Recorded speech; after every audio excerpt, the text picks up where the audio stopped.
1,05,000 hectare crop loss ಈಗಾಗಲೇ ನಾವು declare ಮಾಡಿದ್ದೀವಿ.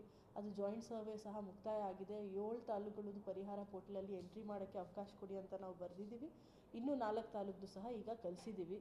ಹಾಗಾಗಿ ಆಗಸ್ಟ್ ತಿಂಗಳವರೆಗೆ ಆಗಿರೋದು ಲಾಸಸ್ ಜೊತೆಗೆ ಸೆಪ್ಟೆಂಬರ್ ತಿಂಗಳಲ್ಲಿ ಎಸ್ಪೆಷಲಿ ಹಿಂದಿನ 10 ದಿನದಲ್ಲಿ ಬಹಳಷ್ಟು ಹೆಚ್ಚಿನ ಪ್ರಮಾಣದಲ್ಲಿ ಮಳೆ ಬಂದಿರೋದು ಪ್ರಯುಕ್ತ ಮತ್ತು ನದಿಗಳಲ್ಲಿ ಪ್ರವಾಹದ ಒಂದು ಸಂದರ್ಭ ಇರೋದು ಪ್ರಯುಕ್ತ ಒಂದು ನದಿ ಪಥದಲ್ಲಿ ಇರೋದು ಗ್ರಾಮಗಳಲ್ಲಿ ಮತ್ತೊಮ್ಮೆ ಲಾಸಸ್ ಆಗಿದೆ. ಅದು ಸಹ ಪ್ರಾಥಮಿಕ ವರದಿ ಮಾಡೋಕ್ಕೆ ನಾವು ಅಧಿಕಾರಿಯವರಿಗೆ ಈಗಾಗಲೇ we have given them instructions. ಅವ್ರು ಈಗಾಗಲೇ ಫೀಲ್ಡ್ಗೇನು ಹೋಗ್ತಾ ಇದ್ದಾರೆ. ಅಲ್ಲಿ ಎಲ್ಲೆಲ್ಲಿ ಲಾಸಸ್ ಆಗಿದೆ ಅದನ್ನು ಅವರು ನೋಟ್ ಡೌನ್ ಮಾಡ್ಕೊಳ್ತಾ ಇದ್ದಾರೆ. ಇಲ್ಲಿ ಜೀವ ಹಾನಿ ಸಹ ಆಗಿದೆ.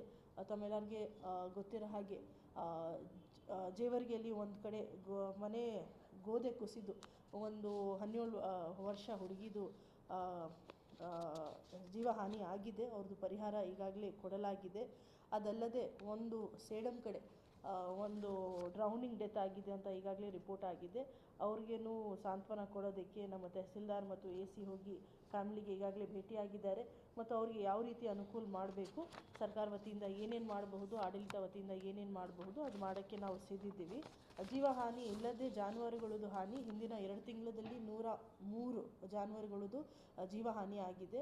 ಅವ್ರಿಗೆ 18 ಲಕ್ಷವರೆಗೆ ಪರಿಹಾರ ಧನ ಈಗಾಗಲೇ ಪಾವತಿ ಆಗಿದೆ. ಅದು ಅಲ್ಲದೆ ಮನೆ ಹಾನಿ 753 ಕಡೆ ಭಾಗಶಃ ಮನೆ ಹಾನಿ ಆಗಿರೋದು ನಾವು ಗಮನಿಸಿದ್ದೀವಿ. ಅದು ರಿಪೋರ್ಟ್ ಸಹ ಮಾಡಿ ಇಂಜಿನಿಯರ್ಸ್ ಮತ್ತು ಗ್ರಾಮ ಪಂಚಾಯತಿ PDOs ಹಾಗೂ VAOಗಳು